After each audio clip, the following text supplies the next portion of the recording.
Kumusta kayong lahat? Ako si Maria. 30 taong gulang ako. 3 linggo na ang nakalipas sa libing ng aking tatay habang kami ay nagluluksa inanunsyo ng aking kapatid na si Jose sa harap ng 40 kamag-anak na ibebenta niya ang bahay ng aming pamilya upang bayaran ang kanyang mga utang sa sugal. Tumango ang aking ina, si Nanay Linda. Sinabi pa niya, maiintindihan ni tatay. Maria, makakahanap ka ng ibang matitirhan. Nakatayo ako roon, napapaligiran ng mga kapamilya na umiiwas sa akin, pakiramdam ko ay sinampal ako sa harap ng maraming tao. Ngunit may isang bagay silang hindi alam. May isang bagay na malapit ng ibunyag ang abogado ng aking tatay. Isang bagay na tinago ni tatay sa loob ng 15 taon. Kung sa tingin ninyo ay karapat-dapat pakinggan ang kwentong ito, mangyaring bigyan ng sandali ang pag-click sa like at subscribe kung nais ninyong malaman kung ano ang nangyari. At ipaalam sa akin sa mga komento, saan kayo nakikinig? Anong oras na diyan sa inyo? Unang bahagi, tawag sa madaling araw at hula ng ama. Ibabalik tayo 3 linggo na ang nakalipas sa gabing natanggap ko ang tawag ng 2:00 ng madaling araw. Nagliwanag ang telepono ko sa aking maliit na studio apartment sa Makati City, Metro Manila, kung saan naroon ang mga bookshelf ng IKEA, mga halamang ahas na nabuhay ko ng 6 na taon, at mga tambak na libro sa accounting na hindi ko pa rin maitapon. Ipinakita ng screen ang pangalan ng aking ina. Nahimatay ang tatay mo. Nasa St. Luke's Medical Center siya. Pumunta ka na agad. Nagmaneho ako ng 45 minuto sa mga tahimik na highway sa aking 2015 Camry, ang sasakyang may 120,000 milya at ang check engine light na ilang buwan ko nang binabalewala. Pagdating ko sa parking lot ng ospital, nakita ko ang kumikinang na itim na Mercedes ni Jose sa ilalim ng fluorescent lights. Nauna na siya sa akin. Siyempre naman, ngunit hindi na yon mahalaga. Pagdating ko sa intensive care unit, yumao na si tatay. Huling nakausap ko ang aking ama 3 buwan na ang nakalilipas. Isang mahabang tawag na marahil ay 90 segundo lamang. Tinanong niya, ayos ka lang ba? Sabi ko, oo. Pagkatapos ay nanahimik kami hanggang sa may isa sa amin na humanap ng dahilan para ibaba ang telepono. Hindi ko alam na iyon na pala ang huling pagkakataon na maririnig ko ang boses niya. Sanay na ako na laging nahuhuli. Ngunit sa pagkakataong ito, sana ay mas maaga akong nakarating. Para maintindihan kung ano ang nangyari sa libing na iyon, kailangan ninyong maintindihan ang aking pamilya. 20 taon na ang nakalipas. 18 taong gulang ako, nakaupo sa hapagkainan kasama ang mga acceptance letter sa kolehiyo na nakalatag sa harap ko. Ateneo, UST, Lasal. Pinaghirapan ko ang buong high school para makuha ang mga sulat na iyon at kailangan ko ang tulong ng aking mga magulang para sa matrikula. Kinuha ng aking ina ang sulat mula sa UST, sumulyap at ibinaba na parang basura. Bakit pa tayo gagastos ng ganoon para sa iyo? Sabi niya. Babae ka, mag-aasawa ka, magkakaanak, aalagaan ka ng asawa mo. Ganoon naman talaga. Tumingin ako sa aking tatay. Nakatingin siya sa kanyang tasa ng kape, mahigpit ang panga, walang imik. Sa parehong taon si Jose, 30 taong mas matanda sa akin at nasa 2 taon na sa kolehiyo, ay natanggap ang lahat mula sa aking mga magulang. Hindi scholarship kundi mga tseke mula sa kanila. Binilhan nila siya ng Honda Accord para sa kanyang pagbiyahe. Nagbayad sila ng apartment malapit sa kanyang paaralan para hindi siya mapilitang tumira sa dormitoryo. Ako naman, nakatanggap ako ng listahan ng mga trabaho para sa mga 18 taong gulang. Kaya, nag-isa akong umasikaso. Nag-apply ako para sa bawat scholarship na mahahanap ko nakakuha ng sapat para sa 70% ng matrikula sa UST at nagtrabaho ng 2 part-time jobs tuwing gabi sa isang call center, tuwing weekend sa isang coffee shop para sa natitira. 4 na taon ng 5 oras na tulog bawat gabi, kumakain ng instant noodles dahil ang pagkain ay luho, nanonood ng mga kaibigan na nagdiriwang habang ako ay kumukuha ng dagdag na shift. Nagtapos ako na may GPA na 3.8 at ang lisensya bilang CPA ngayon ay nakasabit sa aking maliit na apartment. Pinaghirapan ko ang bawat letra doon. Kaya rin ako tumigil sa pakikipag-usap sa aking pamilya sa loob ng 2 taon pagkatapos ng graduation.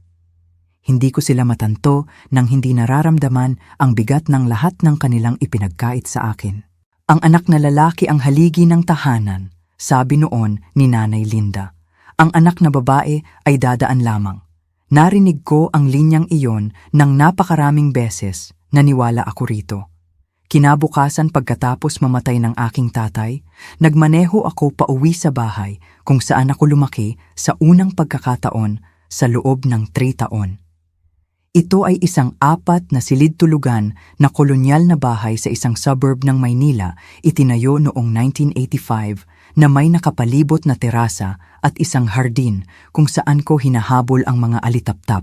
Ang uri ng kapitbahayan kung saan inilalagay ng mga tao ang bandila ng Pilipinas sa kanilang mailbox at alam ang pangalan ng isa't isa. Upper middle class, respetado, ang perpektong tagpuan para sa isang pamilyang mukhang perpekto sa labas.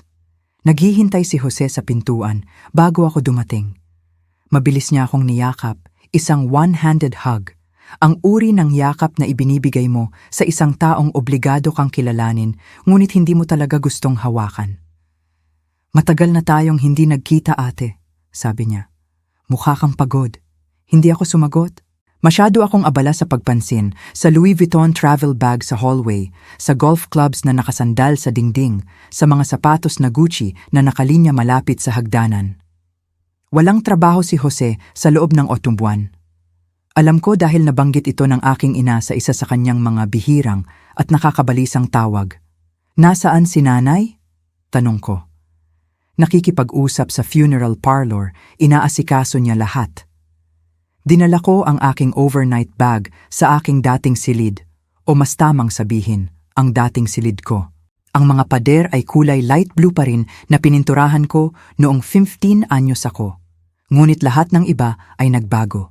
Nawala ang aking kama, napalitan ng gamit ni Jose, mas maraming designer luggage, mga kahon ng sapatos, isang flat screen TV na nakabalot pa rin. Ang silid-tulugan ng aking kabataan ay naging bodega ng aking kapatid. Tumayo ako sa pintuan na nakatingin sa tambak ng mamahaling gamit na pagmamay-ari ng isang lalaking hindi naman dapat may pera, at naramdaman ko ang paglamig sa aking dibdib. Hindi ko tinanong kung bakit naging aparador ng aking kapatid ang aking silid. Ang ilang mga tanong ay sumasagot sa kanilang sarili. Nakatakda ang libing Pemba araw pagkatapos ayon sa hiling ng aking tatay. Simple lang, sa Sanctuary Funeral Services, ang lokal na funeral parlor na dinadaanan niya araw-araw papunta sa trabaho. Ako ang umasikaso sa mga papeles. Tinawagan ko ang funeral director, isinulat ang obituary, kinuntak ang mga kamag-anak na hindi ko na nakausap sa loob ng maraming taon. Inayos ko ang mga bulaklak, kinumpirma ang catering, at sinigurado na ang mga funeral program ay nakaprint gamit ang tamang litrato, ang litrato ng aking tatay mula 10 taon na ang nakalilipas bago siya magsimulang mukhang pagod sa lahat ng oras. Si Jose ang umasikaso sa pakikiramay. Sa tuwing may dadalaw na kapitbahay na may dalang pagkain, lumilitaw siya sa pintuan na may malungkot na mukhang sinanay. Tinatanggap ang pakikiramay na parang isang politiko na nangangampanya. Maraming salamat sa pag-alala ninyo sa amin, sabi niya. Ilalapat ang kamay sa kanilang balikat. Ang kanyang boses ay nanginginig sa emosyon. Maa-appreciate ito ni tatay. Ngunit sa likod ng saradong pinto, iba na ang lahat. Napansin ko ito noong 3 araw. Patuloy na nagkakaratingan sina Nanay at Jose sa maliliit na pag-uusap sa sala, mga usapang biglang natitigil sa tuwing papasok ako. Nakakarinig lang ako ng mga pira-pirasong linya tulad ng pagkatapos ng libing, real estate, at bilisan natin ang pag-aayos. Noong gabi ng 4 na araw, dumaan ako sa kusina nang marinig ko si Jose nakausap sa telepono. Alam ko, sabi niya, ang kanyang boses ay tensyonado sa tila takot. Makukuha ko ito ngayong linggo. Bigyan mo lang ako ng hanggang... Nakita niya ako at agad na ibinaba ang telepono. Sino yon? Tanong ko. Wala. Trabaho. Walang trabaho ang lalaki sa loob ng 8 buwan. Hindi ko na inusisa pa, ngunit inilagay ko ito sa aking isipan. Isa pang piraso ng palaisipan na hindi ko pa naiintindihan. Nang gabing iyon, nakahiga ako sa sala habang nakatingin sa kisame, nagtataka kung ano ang desperadong binabayaran ng aking kapatid at bakit mas malaki ang kanyang takot kaysa sa kanyang pagluluksa. Gabi bago ang libing, hindi ako makatulog. Kaya ginawa ko ang lagi kong ginagawa kapag hindi mapakali ang isipan ko. Nag-aayos ako ng mga bagay. May maliit na opisina ang aking tatay sa basement, isang magulong kwarto na may wooden desk at filing cabinets mula pa noong 1990s. Walang dumampot dito mula noong nagkasakit siya. Naisip ko man lang na sisimulan kong ayusin ang mga bagay, gawin ang isang bagay na kapaki-pakinabang nang hindi kailangang makipag-usap kaninuman. Ang unang filing cabinet ay puno ng mga tax returns at utility bills mula sa mga dekada na ang nakalilipas. Ang ikalawang cabinet ay naglalaman ng mga lumang litrato, report cards ko at ni Jose at isang folder na may label na Important Documents. Sa loob, nahanap ko ang aking birth certificate, ilang litrato ko nung bata pa ako, at isang solong papel na may logo na hindi ko nakikilala. Farwell Family Holdings LLC, may petsang 2009. Nakatitig ako rito. Ang dokumentong iyon ay isang uri ng operating agreement puno ng legal na pananalita na hindi ko lubos na nauunawaan, ngunit nakita ko ang aking pangalan sa dokumento at ang aking pirma sa ibaba nakasulat ng hindi maayos at hindi sigurado ang sulat kamay ko noong 23 anyos ako. Naalala ko ang araw na yon noong 2009. Tinawagan ako ni tatay at hiniling na umuwi ako para pumirma ng ilang papeles. Mga admin lang para sa kumpanya, sabi niya. Wala namang mahalaga. Kakagraduate lang ako sa kolehiyo. Naniniwala pa rin sa kanya sa kabila ng lahat. Kaya pinirmahan ko kung saan niya tinuro nang hindi binabasa ng mabuti. Nakalimutan ko na ang lahat tungkol dito hanggang ngayon. Isinilid ko ang papel sa aking pitaka. Plano kong tanungin si nanay tungkol dito mamaya. Nang makita ko siya sa kusina kinabukasan at mabanggit ang Farwell Family Holdings, iginilid niya ang aking kamay. Matagal nang nawala ang kumpanyang iyon. Huwag mo nang sayangin ang oras mo sa paghuhukay sa nakaraan. Mikaya, hindi ko na ito binanggit, ngunit itinago ko ang papel. May nagsabi sa akin na gawin ito. Naganap ang libing noong Huwebes, madilim at malamig ang panahon. Ang uri ng Nobyembre na nagpapabigat sa lahat ng bagay. Ang Sanctuary Funeral Services, ang pinakamalaking funeral home sa lugar, na may madilim na kahoy, nakabaong at stained glass windows na naglalabas ng kulay na liwanag sa mga upuan. Higit sa 40 katao ang dumating mga kamag-anak, mga dating kasamahan ng aking tatay, mula sa construction company na pinamahalaan niya. Mga kapitbahay na naaalala siya bilang tahimik na lalaki na laging naglilinis ng kanilang daanan pagkatapos ng mga snowstorm. Si Jose ang nagbasa ng eulogy. Nakatayo siya sa pulpito suot ang Tom Ford suit. Nakikilala ko ang gupit na yon dahil nakita ko ito sa magasin, nagkakahalaga ng hindi bababa sa $3,000 at nagsalita tungkol sa aking tatay na parang sila ay matalik na magkaibigan. Nagsalita siya tungkol sa mga fishing trips na pinuntahan nila, mga payo na ibinigay sa kanya ng aking tatay, ang hindi masisirang ugnayan sa pagitan ng ama at anak. Nakaupo ako sa likurang hanay habang nakikinig sa mga kwentong hindi ko pa naririnig. Nagtataka kung totoo ba ang alinman sa mga ito. Ang mga fishing trips marahil, ngunit ang mga malalim na usapan, malalim na koneksyon, kahulugan.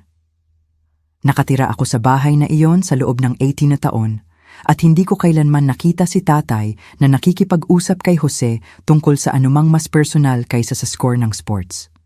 Ngunit ang mga tao ay nabahala. Ang mga babae ay nagpupunas ng luha. Ang mga lalaki ay tumatango ng may paggalang. Si Jose ay palaging mahusay sa pag-arte. Nakaupo ang aking ina sa unang hanay. Suot ang itim na Chanel at ang kanyang trademark na perlas na kuwintas. Isang regalo mula kay Jose, madalas niyang ipaalala sa lahat, kahit na alam nating lahat na si tatay ang nagbayad para dito. Tinanggap niya ang pakikiramay na may practiced na paggalang. Ang malungkot na byuda ang nag-aasikaso ng lahat. Walang lumapit sa akin. Walang nagtanong kung kumusta ako.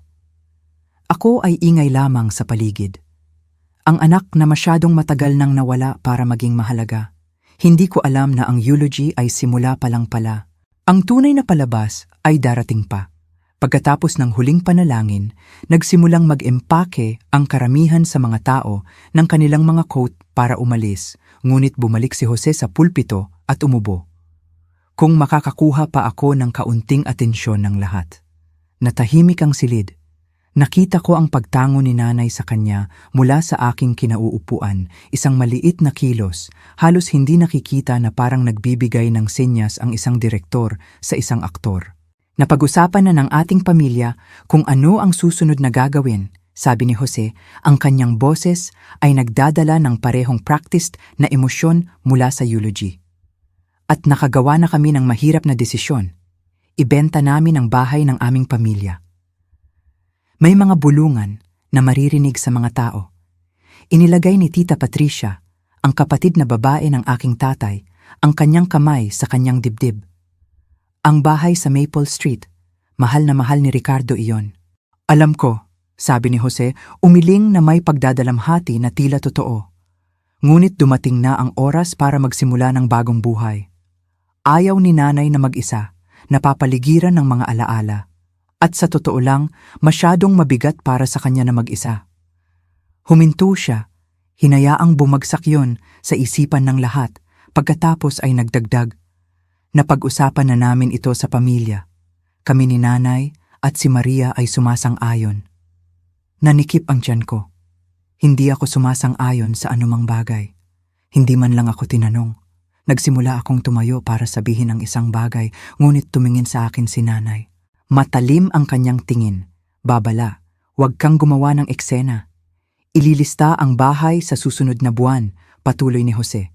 Gusto lang namin ipaalam sa lahat para walang sorpresa. Pagkatapos ng anunsyo, lumapit ang mga tao para batiin si nanay na may pakikiramay. Napakabigat na desisyon, makakaintindi si Richard. Dapat gawin mo ang pinakamaganda para sa pamilya. Walang nagtanong sa akin kung ano ang iniisip ko. Nakatayo akong tulala sa dulo ng silid, pinapanood ang bahay ng aking kabataan na ibinebenta sa mismong libing ng aking tatay at wala akong nasabi. Ngunit hindi pa tapos si Jose. Tumingin siya kay nanay at tumayo siya mula sa kanyang upuan na parang nagpractice sila nito masyado. Gusto ko lang sabihin ng isang bagay pa, sabi niya, pinatag ang kanyang itim na damit habang lumalakad sa harap.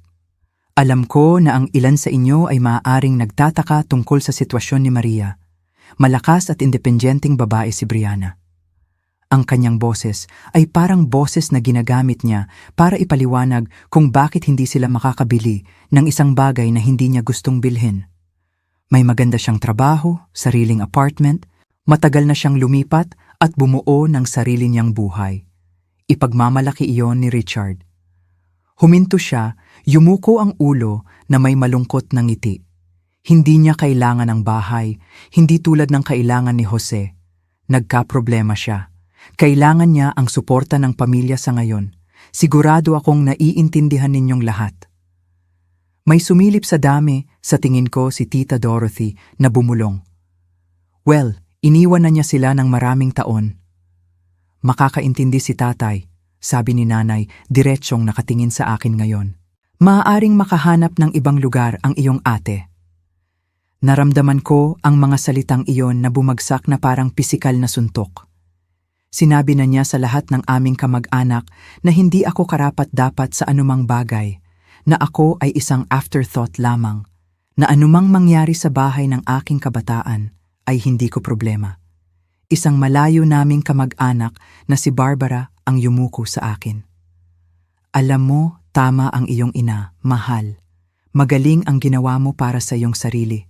Mas kailangan ni Jose ng tulong kaysa sa iyo. Gusto kong sumigaw. Gusto kong sabihin sa kanila ang tungkol sa mga scholarship na pinaghirapan kong makuha, mga trabahong ginawa ko, mga taon ng pagbuo ng lahat mula sa simula habang sinusunog ni Jose ang lahat ng mapagkukunan na mayroon ang aking mga magulang. Ngunit hindi ko ginawa. Nakatayo lang ako roon, nararamdaman ang aking pagiging mas maliit kaysa dati at walang sinabi. Pagkatapos ng seremonya, lumabas ako habang ang iba ay nanatili para magkwentuhan.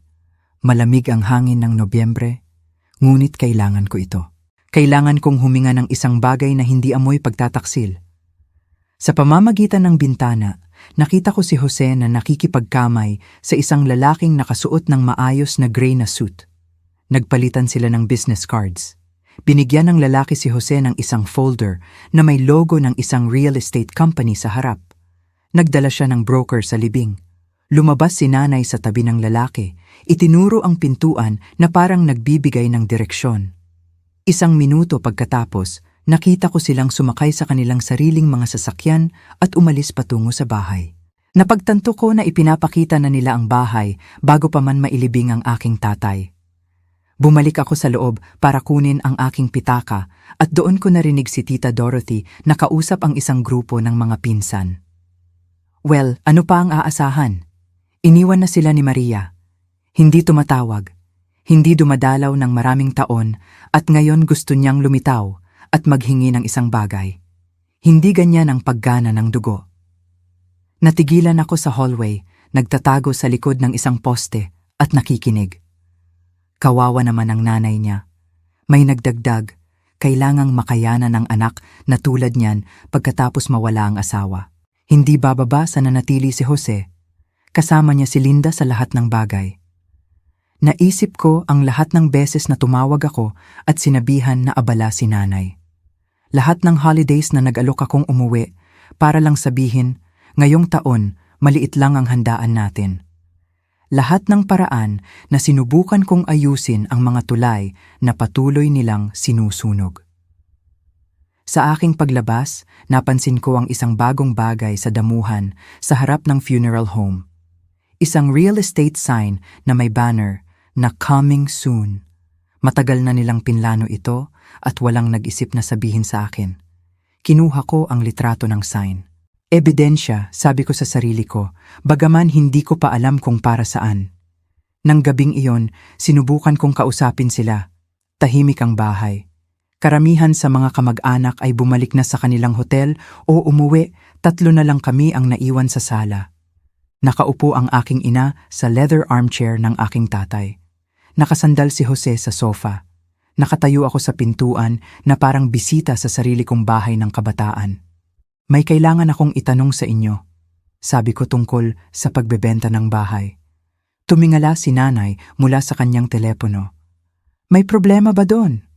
Sinabi ninyo na sumang-ayon tayong lahat. Hindi kami. Hindi ninyo ako tinanong. Tumawa si Jose. Isang maikli, walang siglang tawa. Halika na, Maria. Matagal ka nang hindi bahagi ng pamilyang ito. Bakit ka pa nagmamalasakit sa mangyayari dito? Nagmamalasakit ako dahil ito ang bahay ng ating pamilya.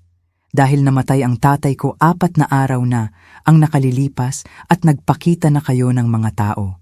Dahil may karapatan din akong makilahok sa desisyong ito tulad ninyo. Nanigas ang ekspresyon ni nanay. Wala kang karapatan. Umalis ka. Hindi ka tumawag. Hindi ka dumalaw. Hindi ka tumulong nung nagkasakit ang tatay mo. At ngayon gusto mong lumitaw at humingi ng boses. Tumawag ako. Sinabi ninyo na hindi ninyo ako kailangan. Hindi namin kailangan ang iyong pag-aalala. Kailangan namin ang iyong presensya.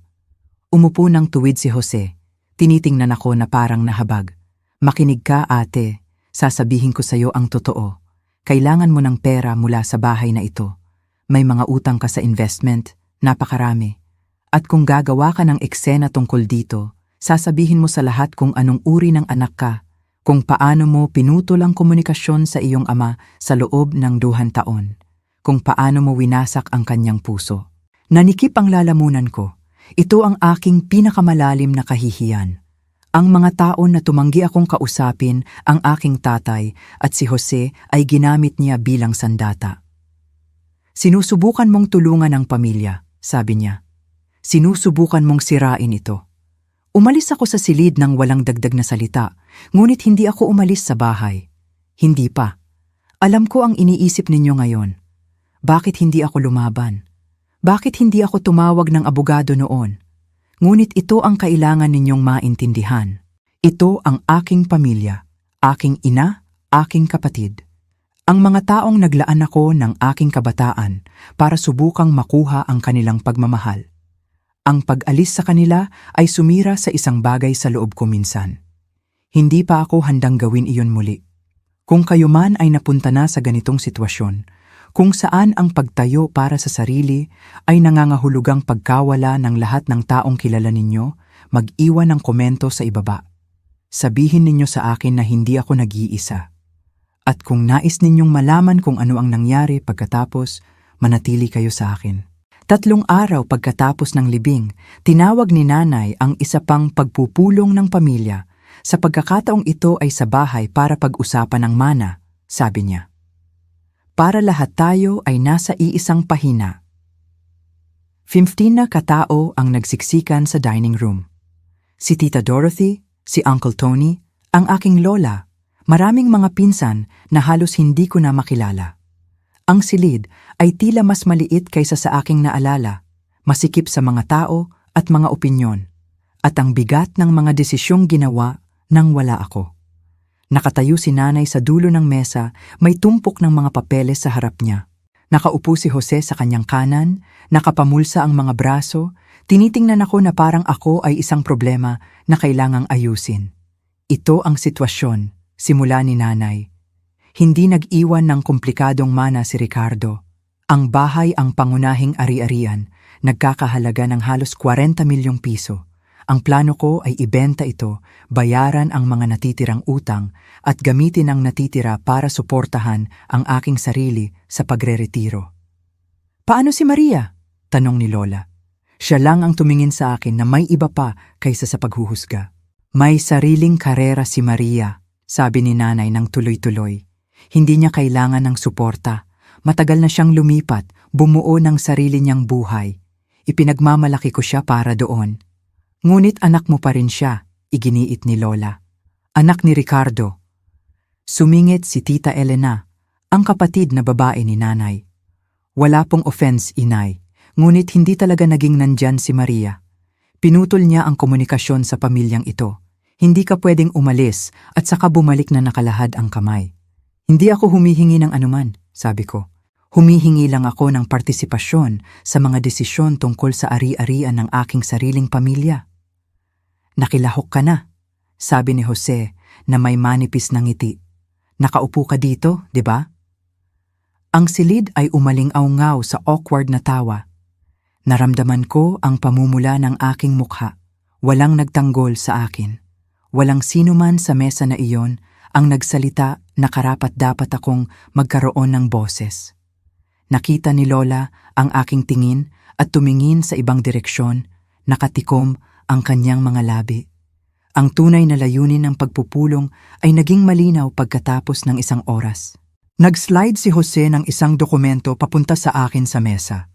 Nakasulat ang pamagat, pagtalikod sa mga karapatan sa mana. Ano ito? Tanong ko. Simple lang, sabi ni nanay. Pumirma ka dito at pormal mong itinatanggi ang anumang claim mo sa bahay o sa mga kita mula sa pagbebenta nito.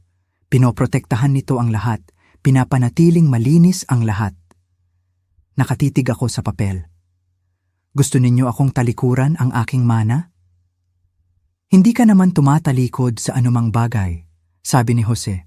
Walang iniwan sa iyo ang tatay sa testamento. Ito ay mga papeles lang para makapagpatuloy tayo ng walang komplikasyon. Paano mo na lamang may iniwan sa akin ang tatay? Nagpalitan ng tingin si Jose at si nanay. Nagtanong kami sa abogado na tingnan ang testamento. Ang bahay ay pag-aari ni nanay. Iyon lang, papeles lang ito. Kung wala naman akong claim, bakit ninyo kailangan akong pirmahan? Nanigas ang kanyang panga. Dahil gusto nating matapos ito agad, handa na ang mamimili. Hindi natin kailangan ng isang malayo ng anak na lumitaw pagkatapos ng 6 na buwan na nagsasabing karapat-dapat siya ng bahagi. At kung hindi ka pumirma, lumapit si nanay. Sasabihin ko sa lahat sa silid na ito at sa lahat ng wala dito kung anong uri ka ng anak. Kung paano mo iniwan ang iyong ama ng 2 taon noong pinakailangan kanya. Kung paano mo winasak ang kanyang puso. Ang parehong banta na ibinigay ni Jose, malinaw na sila ay nagtulungan. Pirmahan mo na ang papel, Maria, sabi ni Uncle Tony. Huwag mong gawing mas mahirap kaysa sa kailangan. Lahat ay nakatingin sa akin, naghihintay. Kinuha ko ang panulat, ang Mont Blanc ni tatay. Nakilala ko ang isa na natanggap niya sa kanyang ika-20 anibersaryo sa trabaho at inilagay ito sa linya. Pagkatapos ay ibinaba ko ito. Kailangan ko ng oras para mag-isip, sabi ko. Nawala ang ngiti ni Jose. Mayroon kang 24 oras. Nagmaneho ako pabalik sa aking apartment ng gabing iyon, pakiramdam ko ay natalo ako. Ang studio apartment ay tila mas walang laman kaysa karaniwan. Umupo ako sa aking lumang sofa sa dilim, ang mga anino ng ilaw sa kalye ay humahaba sa bintana, at nag-isip tungkol sa aking mga pagpipilian. Maaari kong pirmahan ang mga papeles, talikuran ang anumang claim na mayroon ako, at umalis para makuha nila ang bahay. Mas madali iyon. Wala nang mga pagpupulong ng pamilya. Wala nang mga akusasyon. Wala nang pakiramdam na hindi ako nabibilang. Ngunit may isang bagay sa loob ko ang tumanggi. Marahil ay ang aking pagmamalaki. Marahil ay ang alaala ng lahat ng gabi na nagtrabaho ako ng double shift para bayaran ang diploma na ipinagkait sa akin ng aking mga magulang. Marahil ay ang paraan ng pag-anunsyo ni nanay sa harap ng 40 tao na hindi ako mahalaga. O marahil ay ang papel sa aking pitaka, ang papel na may logo na hindi ko nakikilala. Farwell Family Holdings LLC. Kinuha ko ito at tiningnan muli sa mahinang liwanag. Ang aking pirma sa ibaba. Nakasulat ng hindi maayos at parang bata mula 15 taon na ang nakalilipas. Hiniling ito ni tatay na pirmahan ko at pinirmahan ko ng walang pagdududa dahil naniniwala ako sa kanya. Ano ang pinirmahan ko? Naisip kong tumawag ng abogado, ngunit halos hating gabi na at hindi ko alam kung saan magsisimula. Pagkatapos ay naalala ko ang funeral program ni tatay na naglilista ng isang pangalan. Attorney Gerald Whitmore, Family Legal Counsel sa loob ng 20 taon. Nahanap ko ang numero ng telepono sa lumang address book ni tatay na kinuha ko mula sa kanyang opisina kasama ang ilang iba pang bagay. Bukas, nagpasya ako, bukas tatawagan ko si Attorney Whitmore at tatanungin kung ano ang ibig sabihin ng Farwell Family Holdings. Kung matatalo ako, kahit papaano gusto kong malaman muna ang katotohanan. Ang opisina ni Attorney Whitmore ay nasa ika-4 na palapag ng isang gusaling gawa sa ladrilyo sa sentro ng Maynila, ang uri kung saan may mga brass nameplate at Persian carpets na may amoy ng lumang papel. Mas matanda siya kaysa sa inaasahan ko, huling bahagi ng kanyang 60s, may pilak na buhok at naka-wire-rimmed na salamin na nagbibigay sa kanya ng itsura ng lolo ng isang tao. Ngunit ang kanyang mga mata ay matalas habang nakikipagkamay siya sa akin. Maria, inaasahan kong tatawag ka, sabi niya. Nagulat ako. Inaasahan mo? Maupo ka. Tinuro niya ang isang upholstered na upuan sa tapat ng kanyang mesa. Naging legal counsel ako ng iyong tatay sa loob ng 20 taon. May kasunduan kami. Kinuha ko ang LLC agreement mula sa aking bag at ipinasok sa mesa. Nahanap ko ito sa mga papeles niya. Hindi ko alam kung ano ang ibig sabihin nito, ngunit may pangalan ko roon. Kinuha ito ni Whitmore at may kumislap sa kanyang mukha. Pagkilala, marahil ay kaginhawahan. Alam mo ba ang tungkol sa Farwell Family Holdings LLC? Tanong niya. Sinabi ng aking ina na matagal nang nawala ang kumpanyang iyon. Nagkamali ang iyong ina. Binuksan niya ang isang drawer at kumuha ng isang makapal, organisadong Manila folder na parang handa na siya.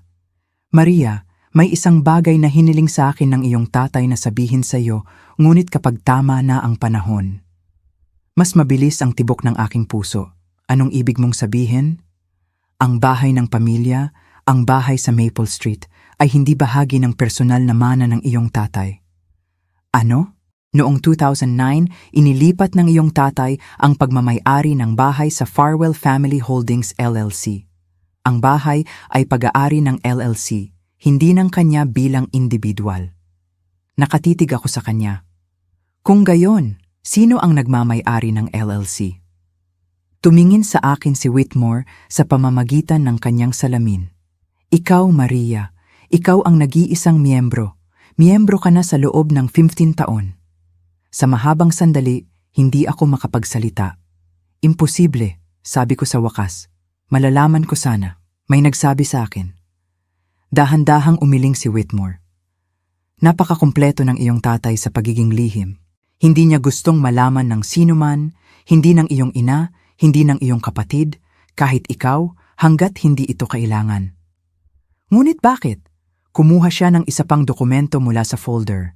Ito ay mas luma, bahagyang naninilaw ang papel. Noong 2008, lumapit sa akin ang iyong tatay na may mga alalahanin.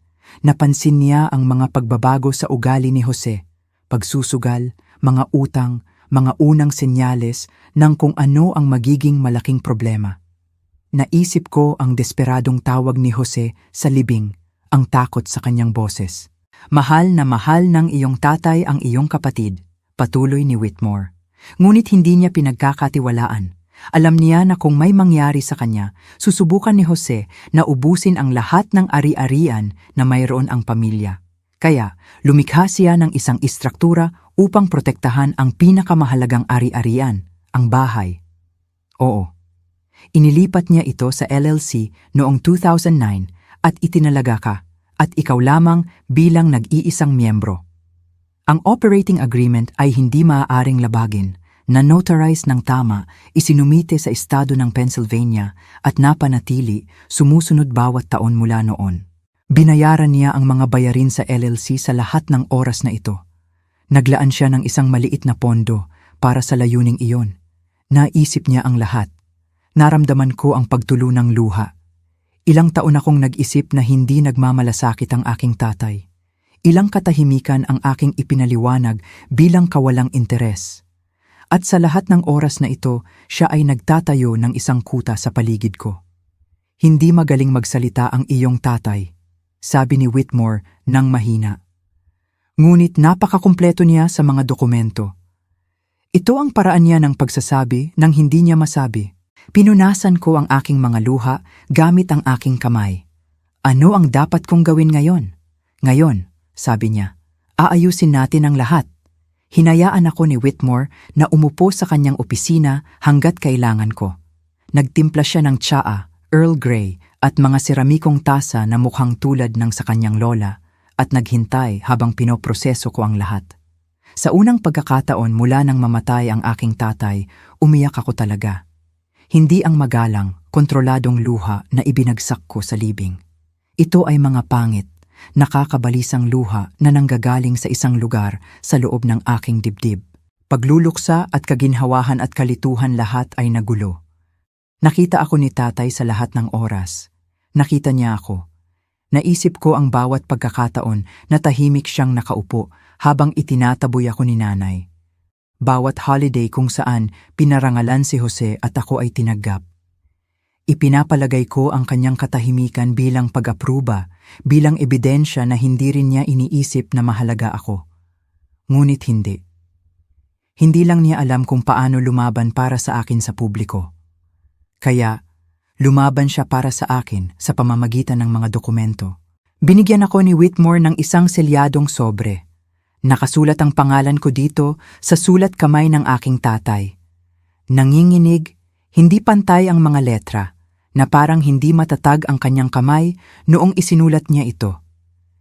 Ibinigay niya ito sa akin 3 buwan na ang nakalilipas, sabi ni Whitmore. Hiniling niyang itago ko ito hanggang sa kailanganin mo. Hindi ko ito binuksan doon. Hindi pa ako handa, ngunit pinadaan ko ang aking hinlalaki sa mga letra ng aking pangalan at naramdaman ko ang isang bagay na nagbabago sa loob ko. Magkakaroon ng isang formal na pagbasa ng testamento, sabi ni Whitmore. Aayusin ko ito para sa Biyernes. Imbitado ko ang lahat ng naroroon sa pagpupulong ng pamilya na iyon. Tututol sila, sabi ko. Sasabihin nilang minanipula ko ang aking tatay o peke ang mga dokumento. Hayaan mo silang sabihin kung ano ang gusto nila. Kumuha siya ng isa pang folder. Ang folder na ito ay puno ng mga resibo, notarized signatures, mga kumpirmasyon ng pag-file. Inihanda ko ang sandaling ito sa loob ng 15 taon. Ang paper trail ay hindi mapag-aalinlanganan. Sa unang pagkakataon sa loob ng maraming linggo, nakaramdam ako ng kaunting pag-asa. Paano mo gustong hawakan ito? Tanong ni Whitmore. Tumigil na ako sa pagiyak noon. Malamig na ang tsaa, ngunit ang aking isipan ay mas matalas kaysa sa mga nakaraang araw. Maaari ko silang sabihin ng pribado, sabi ko. Tawagin si nanay at si Jose, ipaliwanag ang sitwasyon, iwasan ang isang pampublikong eksena. Maaari mo, sumang-ayon si Whitmore. Iyon ay tiyak na magiging mas diplomatikong paraan. Ngunit hindi nila ibinigay sa akin ang kabutihang iyon. Naisip ko ang anunsyo sa libing, ang pagpupulong ng pamilya, kung paano nila sinubukan akong yurakan hanggang sa sumuko ako sa harap ng lahat ng taong kasama kong lumaki. Pinili nilang gawin ito sa publiko para palabasin akong isang walang utang na loob na anak sa harap ng 40 tao. Kaya gusto mong linawin ang katotohanan sa parehong paraan na naganap ang mga kasinungalingan? Mag-i-schedule ako ng formal na pagbasa ng testamento sa Biyernes ng 10:00 ng umaga. Imbitado ko ang lahat ng naroroon sa pagpupulong na iyon. Ang iyong ina, ang iyong kapatid, mga tiya, mga tiyo, ang iyong lola, inaasahan nilang ito ay isang karaniwang pamamaraan. May kailangan ka ba mula sa akin? Magpakita ka lang. Dalhin ang orihinal na dokumento na iyong nahanap. Ako na ang bahala sa iba pa. Huminto siya. Pagkatapos ay nagdagdag, may isa pang tao na maaaring makatulong. Tita Susan. Siya ang accountant ng iyong tatay sa loob ng maraming taon. Nasaksihan niya ang paunang pagtatatag ng LLC. Kung tututulan ng iyong pamilya ang legalidad ng mga dokumento, maaari niyang patunayan ang lahat. Handa siyang gawin iyon. Palagi kanyang gusto, Maria, at alam niya ang tunay na intensyon ng iyong tatay. Umalis ako sa opisina ni Whitmore na mayroon akong hindi naramdaman sa mahabang panahon. Katiyakan. Hindi ko lalabanan ang laban na ito sa pamamagitan ng pagsigaw o pag-iyak o pagmamakaawa sa kanila na makita ako. Hahayaan ko na lang ang mga dokumento ang magsalita. Si Tita Susan ay nakatira sa isang simpleng townhouse sa Concho Hawin, ang uri kung saan may mga chrysanthemum pots sa windowsill at isang welcome mat na tunay na may kahulugan. Nasa huling bahagi siya ng kanyang 50s, may pilak sa kanyang buhok at isang mukha na nagpaparamdam sa'yo na gusto mong ikwento sa kanya ang iyong mga problema.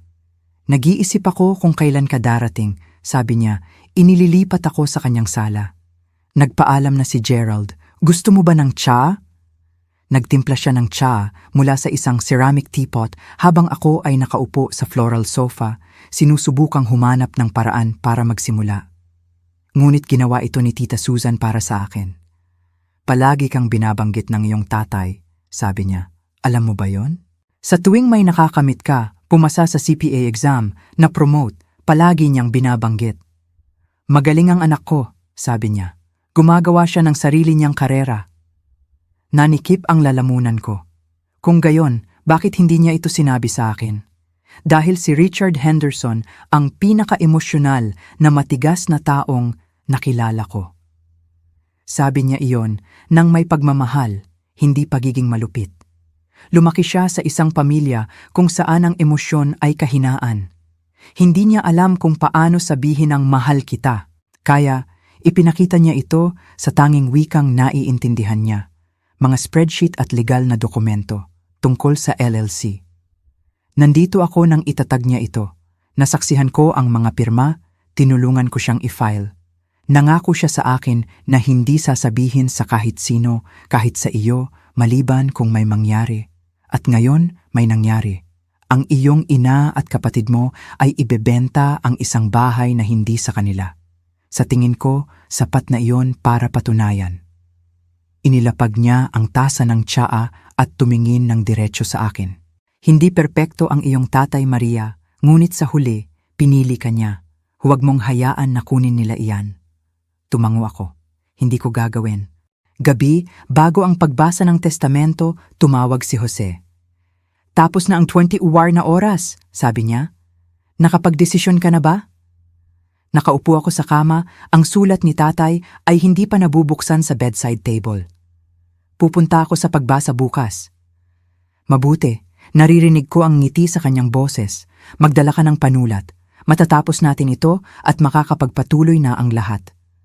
Makikita kita doon, Jose. Pagkatapos niyang ibaba ang telepono, tumawag si nanay.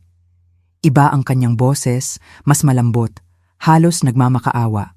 Maria, alam kong mahirap ang mga bagay sa pagitan natin, ngunit kailangan mong maintindihan na hindi ito para itaboy ka. Para ito sa kaligtasan. Nagkaproblema si Jose at kung hindi natin siya tutulungan, lahat ay masasaktan. Anong problema? Nagatubili siya. Utang niya ang pera sa mga mapanganib na tao, maraming pera, higit sa 300,000 piso, marahil halos 350,000. Ibinigay ko na sa kanya ang lahat ng naipon ko. Ang bahay ang dapat na huling option. Kaya iyon ang tunay na halaga, 340,000 pisong utang sa sugal. Nauubos ang sarili ng aking kapatid para habulin ang mga hangin na hindi kailanman dumating. Ikinalulungkot ko na nagkakaproblema si Jose, sabi ko. Ngunit ang pagbebenta ng bahay ni tatay, ng bahay ko, ay hindi makakalutas ng problema para sa kanya. Lalo lang itong magpapatuloy sa kanya. Hindi mo naiintindihan. Lubos kong naiintindihan. Magkita tayo bukas, nanay.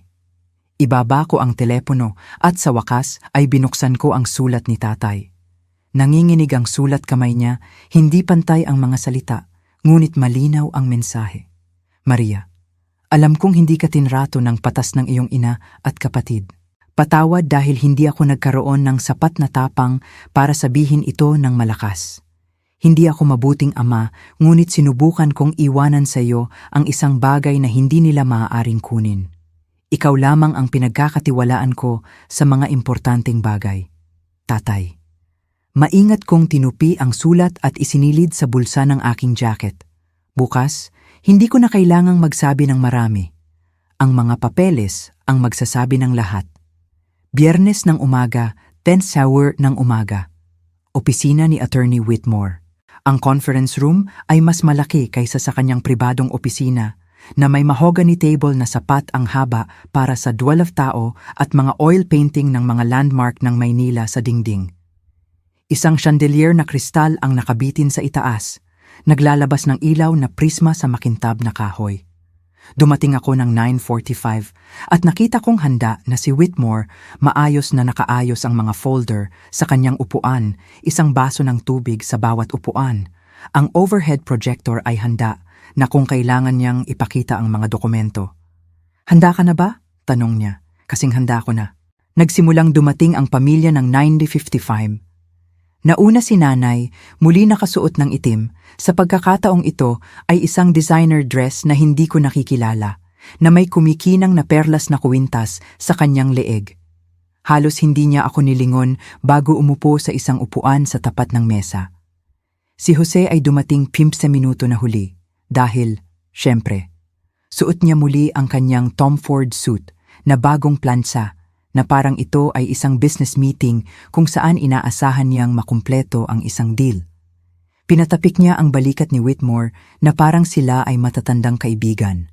Salamat sa pag-aayos, Jerry. Gawin natin itong mabilis. Oo. Sumunod si Uncle Tony, Tita Elena, Lola at ilang mga pinsan pagkatapos niya. Ang parehong grupo ng mga tauhan mula sa pagpupulong ng pamilya ay dumating para saksihan ang inaakala nilang magiging huling pagkabigo ko. Nakita ni Jose ang aking tingin sa ibabaw ng mesa at kumindat.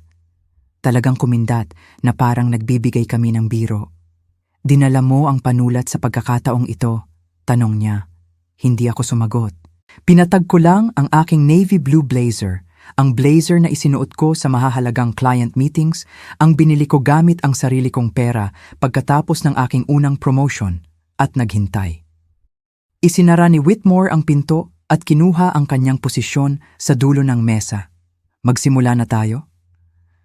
Kailangan kong huminto dito ng kaunti dahil ito ang sandali na hinintay ko buong buhay ko, hindi para sa paghihiganti. Gusto kong linawin iyon. Hindi ako umupo sa conference room na iyon na nangangarap na pahirapan ang aking pamilya. Naghihintay ako na makita, makilala, upang sa wakas, pagkatapos ng 32 taon, may isang tao ang tumayo at nagsabi na ako ay mahalaga. Kung kailanman ay naramdaman ninyong hindi nakikita sa sarili ninyong pamilya na parang kahit ano pa ang inyong makamit, Hindi ito kailanman sapat. Mauunawaan ninyo ng eksakto ang aking pakiramdam sa upuan na iyon. I-like at magkomento kung nakikinig pa kayo at manatili kayo.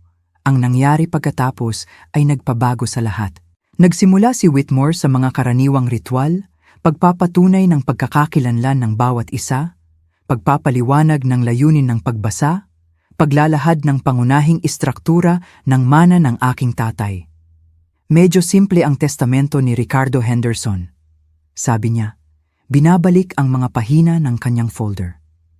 Ang mga personal na gamit ay ipapamahagi sa mga miyembro ng pamilya ayon sa desisyon ni Mrs. Henderson. Ang kanyang sasakyan, isang 2018 Honda Accord, ay mapupunta kay Jose. Ang kanyang mga savings account na nagkakahalaga ng humigit kumulang 2.35 milyong piso ay mapupunta sa kanyang asawa, si Linda. Tumango si nanay, mukhang nasiyahan. Sumandal si Jose sa kanyang upuan na may saloobin ng isang tao na nanonood ng isang kabayo na kanyang pinustahan na nangunguna. Paano ang bahay? Iginiit ni Tita Elena. Ang ari-arian sa Maple Street? Huminto si Whitmore. Tinanggal niya ang kanyang salamin, pinunasan ito gamit ang kanyang kravat, at isinuot muli. Isang kilos na kalaunan ay napagtanto kong ganap na sinadya. Tungkol sa bahay, sabi niya ng dahan-dahan. May problema. Natahimik ang silid. Umupo ng tuwid si Jose. Anong problema? Tanong ni nanay.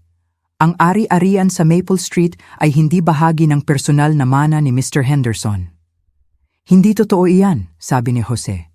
Siya ang nagmamay-ari ng bahay na iyon sa loob ng 30 taon, itinama ni Whitmore. Nakatira siya sa bahay na iyon sa loob ng 30 taon. Ngunit ang pagmamay-ari ay nailipat noong 2009. Ang ari-arian ay hawak ng isang limited liability company na tinatawag na Farwell Family Holdings LLC. Nakita kong namutla si nanay. Mukhang nalilito si Jose na parang may nagsimulang magsalita ng isang wika na hindi niya naiintindihan. Ano ang impyerno ang Farwell Family Holdings? Tanong niya. Kumuha si Whitmore ng isang makapal na folder mula sa ilalim ng kanyang mga tala. Sa pabalat, sa malinis na sulat kamay ng aking tatay, may nakalagay na label, Real Estate Documents, Do Not Destroy. Sa tingin ko kailangan nating pag-usapan ang corporate structure na itinatag ng iyong tatay 15 taon na ang nakalilipas, sabi ni Whitmore. Inilalatag ni Whitmore ang mga dokumento isa-isa na parang isang dealer na naglalatag ng mga baraha sa mesa. Noong 2009, inilipat ni Richard Henderson ang Maple Street property sa isang limited liability company. Ang LLC ay legal na naitatag. Ang paglilipat ay legal na nairehistro sa county at lahat ng buwis at bayarin ay nabayaran bawat taon mula noon. Kaya, ang kumpanya ang nagmamay-ari ng bahay, sabi ni Jose. Sige, sino ang nagmamay-ari ng kumpanya? Ang operating agreement ay naglalaman ng isang nag-iisang miyembro, isang tao na may ganap na kontrol sa LLC at lahat ng mga ari-arian nito. Tumama ang tingin ni Whitmore sa akin.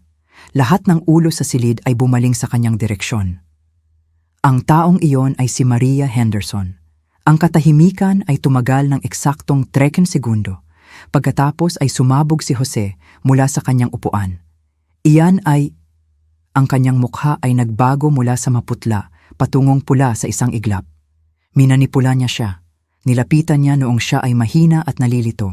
Ang mga dokumento ay ginawa noong 2009, sabi ni Whitmore ng mahinahon.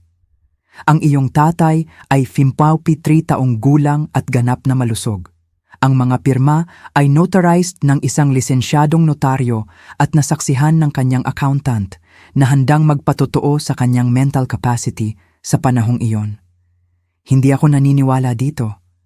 Hinablot ni Jose ang isa sa mga dokumento at mabilis na binasa ito, nanginginig ang kanyang mga kamay. Ito ay pandaraya. Ito ang pinili ng iyong tatay, sabi ni Whitmore. Ginawa ng sinasadya, maingat na napanatili at may legal na bisa. Sa wakas ay nagsalita si nanay, ang kanyang boses ay halos hindi marinig. Hindi niya sinabi sa akin. 25 taon ng kasal at hindi siya nagsalita ng isang salita. Hiniling niya sa akin na manatiling lihim. Nirerespeto ko ang kahilingang iyon. Tahimik akong nakaupo, nararamdaman ang bigat ng 40 taon ng dynamics ng pamilya na nagbabago sa real time. Ang aking mga tiya ay nakatingin sa akin. Ang aking lola ay may luha sa kanyang mga mata. At ang aking kapatid ay mukhang gusto niyang baligtarin ang mesa. Ang bahay ay nagkakahalaga ng halos 40 milyong piso, sabi ni Jose. Ito ay pag-aari ng pamilya. Ito ay pag-aari ng LLC, sagot ni Whitmore. At ang LLC ay pag-aari ng iyong ate. Tumingin sa akin si nanay na may ekspresyon na hindi ko pa nakikita dati. Isang halo ng pagtataksil at desperasyon na nagpapabata sa kanya ng mas matanda kaysa sa kanyang 67 taong gulang. Alam mo, sabi niya, alam mo ang lahat ng oras na ito.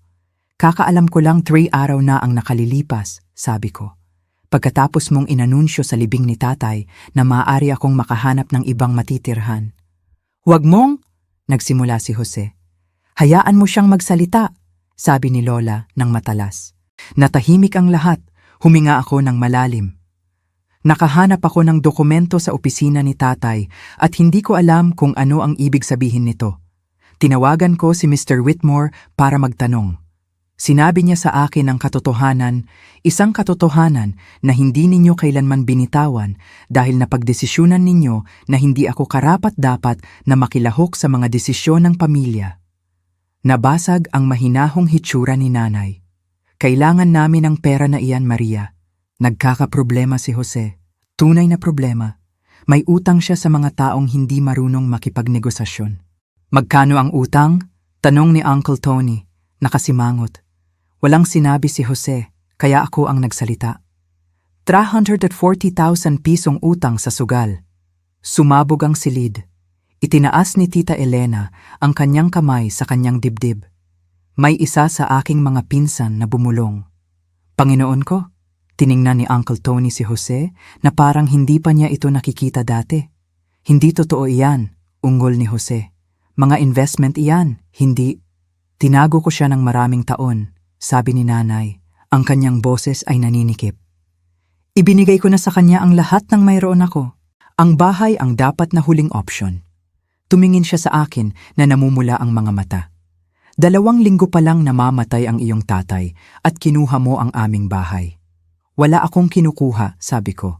Binibawi ko lang ang iniwan sa akin ni tatay. Sa paraan na binibawi ninyo ang lahat ng iniwan niya sa inyo. Ang tanging pagkakaiba ay siniguro niyang hindi ito maaaring kunin. Ang perlas na kuwintas sa kanyang leeg ay sumilaw habang yumuyuko siya. Sa unang pagkakataon sa aking buhay, may nasabi ako na hindi niya kayang kontrahin. Tumayo ako. Lahat ng atensyon ay napunta sa akin. Ang ilan ay may puot, ang ilan ay mausisa, ang ilan ay maingat na neutral. Nararamdaman ko ang pagtibok ng aking puso, ngunit pinapanatili kong pantay ang aking boses. Hindi ako nandito para magalak, sabi ko. At hindi ako nandito para parusahan ng sinuman. Nandito ako dahil gusto ni tatay na makuha ko ito. Ginawa niya ang pagpipiliang iyon noong 23 ako at lihim niya itong tinago sa loob ng 15 na taon. Iyon ay nagsasabi sa iyo ng isang bagay tungkol sa pinaniniwalaan niya. Nagsasabi ito sa iyo na siya ay minanipula. Puta! Mabilis na sabi ni Jose. Ito ay nagsasabi sa iyo na nakita niya ang mangyayari. Diretsyong tumingin ako sa aking kapatid. Alam niyang susunugin mo ang lahat ng kanyang itinayo kung magkakaroon ka ng pagkakataon. At tama siya. Sumugod si Jose pasulong at sa isang sandali ay inisip kong sasampalin niya ako. Ngunit hinawakan ni Uncle Tony ang kanyang braso. Umupo ka na, sabi ni Uncle Tony. Nakagawa ka na ng sapat na pinsala. Bumaling ako sa aking ina. Maaaring manatili ka sa bahay. Hindi kita itatapon sa kalsada. Ngunit ito ay sa ilalim ng isang opisyal na lease agreement. ₱1 bawat buwan na maaaring i-renew taon-taon sa aking desisyon. ₱1 bawat buwan, inulit niya. At hindi titira doon si Jose? Iyon ay hindi mapag-uusapan. Maaari ka. Ang bahay ay pag-aari ng aking LLC. Ako ang nagpapasya kung sino ang titira doon. Ang silid ay tahimik na parang bato.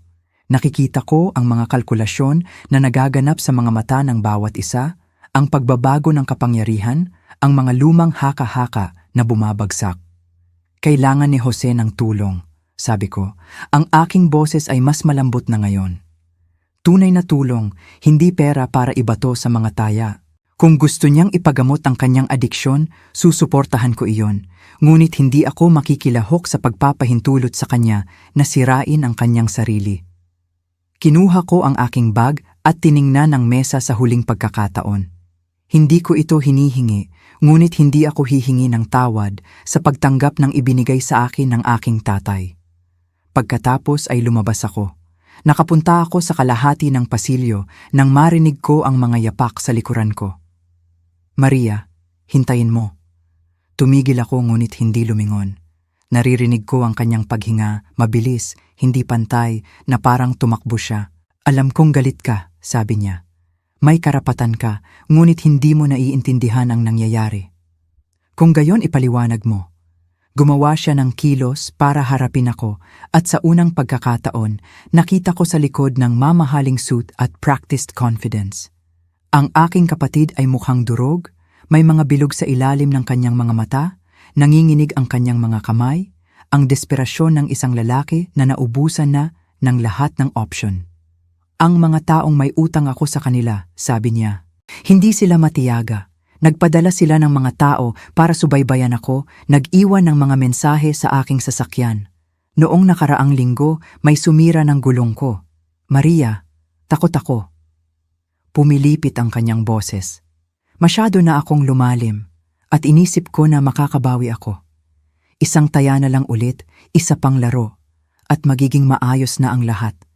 Ngunit hindi kailanman naging maayos. At ngayon masyado na akong malalim para makita ang daan palabas. Tiningnan ko ang aking kapatid. Tiningnan siya ng totoo. Ang lalaki na binigyan ng lahat ng pinaghirapan kong makuha, na nagsayang ng bawat kalamangan at inaasahan pa rin na may ibang maglilinis ng kanyang kalat. At sa ilalim ng lahat ng iyon, nakita ko ang batang naglaro ng catch sa akin sa backyard. Ang teenager na naghatid sa akin sa paaralan noong natatakot ako sa mas malalaking bata bago naging masama ang lahat. Kailangan mong magparehab, sabi ko. Hindi pera. Alam ko, minimum na 90 araw. Isang tunay na programa, hindi isang weekend therapy session. Tumango siya, hindi tumitingin sa aking mga mata. Kung gagawin mo iyan, sabi ko, talagang magpapakonsulta ka para sa tulong. Saka tayo makakapag-usap tungkol sa kung ano ang mangyayari pagkatapos, ngunit hindi bago. At kung hindi, ikaw na ang bahala. Nakahanda si nanay sa tabi ng aking sasakyan. Malamang ay tumakas siya sa likurang pinto habang kausap ko si Jose. Ang kanyang makeup ay kumalat. Ang maingat na hitsura ay ganap na nawala. Mukha siyang mas maliit sa kung paano man, na parang ang pagluluksa at pagkagulat ay nagpaliit sa kanya. May iniwan ba siya para sa akin? Mahina niyang tanong. Richard, sa folder na iyon, may mensahe ba? Paliwanag. Naisip kong magsinungaling. Sabihin sa kanya na si tatay ay sumulat ng isang magandang liham ng pakikipagkasundo at kapatawaran. Ngunit hindi siya karapat-dapat sa isang kasinungalingan. Karapat-dapat siya sa katotohanan. Wala, sabi ko. Hindi niya nabanggit ang iyong pangalan. Napatalon siya na parang sinampal ko siya. 35 taon, bulong niya. Ibinigay ko sa kanya ang 35 taon ng aking buhay. At iniwan niya ang lahat. Iniwan niya ang bahay sa akin, sabi ko. Hindi dahil mas mahal niya ako, kundi dahil alam niyang susunugin ito ninyo ni Jose. At tama siya. Ginagawa mo ang sa tingin mo ay pinakamaganda para sa pamilya. Ginagawa mo ang pinakamaganda para kay Jose. May pagkakaiba. Nagsimula siyang makipagtalo, pagkatapos ay huminto. May nagbago sa kanyang ekspresyon. Hindi eksaktong pagtanggap, ngunit ang simula ng pagkilala. Pinalaki ko siya tulad ng pagpapalaki sa akin, sabi niya. Ang anak na lalaki ay investment. Ang anak na babae ay pansamantala lamang. Iyan ang itinuro sa akin ng aking ina. Mukhang nagbago na ang isip ni Lola. Isang mapait na tawa. Palagi kanyang mas gusto. Marahil ay mas malinaw lang niyang nakikita ka. Inangat ni nanay ang kanyang kamay at tinanggal ang kanyang perlas na kuwintas, ang araw-araw niyang suot sa lahat ng oras na naalala ko, at pinahawak ito sa kanyang palad ng ilang sandali. Hindi ko alam kung paano ito ayusin, sabi niya. Hindi ko rin, pag-amin ko. Ngunit marahil iyon ang ating simulan. Hindi siya sumagot. Umalis lang siya, dala pa rin ang perlas na kuwintas, iniwan akong mag-isa sa parking lot na may bigat ng lahat ng nagbago. Ang pagbasa ng testamento ay dahan-dahang natunaw pagkatapos kong umalis. Narinig ko ang mga detalye pagkatapos mula kay Lola at kay Whitmore. Sinubukan ni Tita Elena na makipagtalo na ang LLC ay sa paanuman ay pandaraya. Ngunit pinabulaanan siya ni Whitmore gamit ang mga dokumento mula 15 taon na ang nakalilipas, mga notarized na pirma, mga record ng estado, taunang ulat, bawat detalye ay napatunayan. Tinawag ni Uncle Tony si Jose sa isang tabi at sinabi sa kanya na siya ay isang pagkabigo. Malupit, marahil, ngunit tumango na lang si Jose. Siya ay masyadong walang laman para lumaban pa. Tinawagan ako ni Tita Susan noong gabing iyon. Mahusay ang ginawa mo, sabi niya. Malaki ang ipagmamalaki ng iyong tatay. Nagsabi lang ako ng katotohanan. Minsan, iyon ang pinakamahirap gawin. Isinalaysay niya sa akin na pinanood niya ang pag-alis ng pamilya ng paisa-isa. Ang ilan ay huminto para makipagkamay kay Whitmore at bumulong ng mga paumanhin para sa kanilang mga naunang haka-haka. Ang ilang mga pinsan ay tila nag-text sa akin. Bagaman, hindi ko pa nasusuri ang aking telepono. Nananatili ang iyong lola hanggang sa huli, dagdag ni Tita Susan. Gusto niyang tiyakin na malinaw ang mensahe. Sinabi niya sa iyong ina, Linda, gawin mo ito sa iyong sarili, huwag mong sisihin ang bata. Ngumiti ako sa kabila ng lahat. Si Lola ay palaging may bakal na kalooban, kahit na ang iba sa amin ay bumabagsak. 2 araw pagkatapos, ang opisina ni Whitmore ay nagpadala sa akin ng isang pakete ng mga opisyal na dokumento. Ang orihinal na operating agreement, sertipiko ng pagmamay-ari, mga susi sa bahay sa Maple Street, lahat ay opisyal na akin na ngayon. Hawak ko ang mga susi sa aking kamay, ang parehong tanso na keychain na dinala ni tatay sa loob ng 30 taon na may gasgas na leather keychain at isang maliit na larawan ko noong 50 taong gulang na nakasiksik sa loob ng glass window. Dinala niya ang larawan ko sa lahat ng oras. Hindi ko lang alam kung saan hahanapin. 2 linggo pagkatapos, lumipat ako pabalik sa bahay sa Maple Street. Hindi permanente, kahit sa una. Napanatili ko pa rin ang aking apartment sa lungsod para sa aking biyahe. Ngunit nagsimula akong gumugol ng mga weekend sa bahay. Nililinis ang mga kalat. Inaayos ang mga bagay na napabayaan ng aking tatay sa kanyang mga huling buwan. Ang unang ginawa ko ay linisin ang aking dating silid. Ang mga designer luggage ni Jose, ang mga kahon ng sneakers na hindi niya kayang bilhin, ang flat screen TV na nakabalot pa rin, lahat ay inilipat sa garahe. Maaari niya itong kunin anumang oras na gusto niya, ngunit hindi na ito nasa aking silid. Pagkatapos ay pininturahan ko muli ang mga pader. Malambot na sage green na kulay sa pagkakataong ito, isang kulay na palagi kong gusto, ngunit hindi ko kailanman hiniling. Si nanay ay kasalukuyang nakatira sa sala sa ilalim ng lease agreement na aming binuo. ₱1 bawat buwan. Siya ay halos tahimik. Hindi kami gaanong nag-uusap, ngunit hindi rin kami nag-aaway. Ito ay isang uri ng kapayapaan na hindi ko kailanman inaasahan. Magulo, marupok, ngunit totoo. Si Jose ay nag-admit sa sarili sa 90-araw na programa sa New Jersey. Isang tunay na programa na may group therapy at addiction counseling at walang paggamit ng telepono. Hindi ako bumisita, ngunit nagpadala ako ng isang sulat, isang linya lamang. Sumusuporta ako sa iyo. Sumulat siya pabalik pagkatapos ng 2 linggo. 2 salita, salamat. Tuwing linggo, nagsimula akong kumain kasama si Lola. Dadalhin niya ang isang nilaga o isang cake at uupo kami sa kusina kung saan ko ginagawa ang aking homework at ikukwento niya sa akin ang tungkol sa aking lolo, ang matigas na lalaki na tila mas marami akong namana kaysa sa aking nalalaman. Ang bahay ay tila iba na ngayon, mas magaan, na parang matagal na itong nakahinga, naghihintay sa isang tao na payagan itong huminga ng maluwag. Naglagay ako ng mga sariwang bulaklak sa istante kung saan naroon ang litrato ni tatay. Dilaw na rosas, paborito niya. Kagabi, umupo ako sa terasa habang lumulubog ang araw. Hawak ang isang tasa ng luya na tsaa. Ang parehong uri na madalas inumin ni tatay bawat gabi, bagaman hindi ko ito nalaman hanggang sa makita ko ang kanyang tasa sa kabinet. Nabasa ko na ang kanyang sulat ng daan-daang beses. Ang mga salita ay naluma sa mga tiklop kung saan ko ito tinupi at binuksan muli, ngunit mababasa ko pa rin ang huling linya. Ikaw lamang ang pinagkakatiwalaan ko sa mga importanteng bagay. Matagal na ang nakalilipas, naisip kong hindi ako mahal ng aking tatay. Naisip ko na ang kanyang katahimikan ay ebidensya na hindi ako karapat-dapat magsalita, na ako ay hindi nakikita sa kanya tulad ng hindi ako nakikita ng lahat ng iba pa sa bahay na iyon. Ngunit mali ako. Hindi alam ni tatay kung paano magmahal ng hayagan. Lumaki siya sa isang pamilya kung saan ang emosyon ay kahinaan at ang mga kilos ang lahat. Kaya, ipinakita niya sa akin na nagmamalasakit siya sa tanging paraan na alam niya, sa pamamagitan ng pagprotekta sa akin gamit ang mga dokumento noong hindi niya ako maprotektahan gamit ang mga salita. Naisip ko noon na ang lakas ay nangangahulugang lumaban, sumigaw, humingi na makita.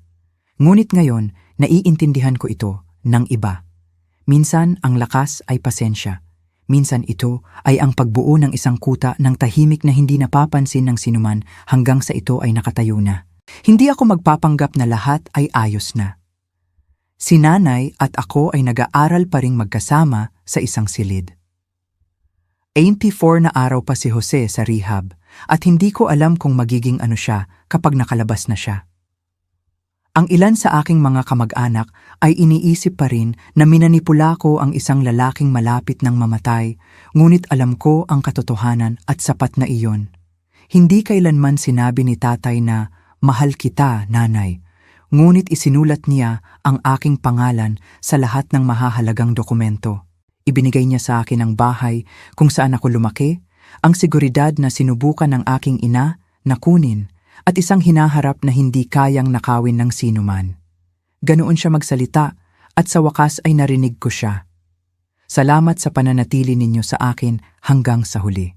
Kung kailanman ay naramdaman ninyong hindi nakikita sa sarili ninyong pamilya, na parang kahit ano pa ang inyong makamit, kayo ay laging kulang, gusto kong malaman ninyo ang isang bagay. Karapat-dapat kayong makita. Karapat-dapat kayong pahalagahan. At ang pagprotekta sa sarili ay hindi pagiging makasarili. Ito ay kinakailangan. Kung ang kwentong ito ay may kahulugan sa inyo, mangyaring i-click ang like at mag-subscribe. Mas nakakatulong ito kaysa sa inyong alam. At kung mayroon kayong sariling kwento tungkol sa pamilya, tungkol sa mga hangganan, tungkol sa pagtayo sa wakas para sa inyong sarili, ibahagi ito sa mga komento. Gusto kong marinig. Tingnan ang description para sa mas maraming katulad na kwento. Hanggang sa susunod, maging mabait kayo sa inyong sarili.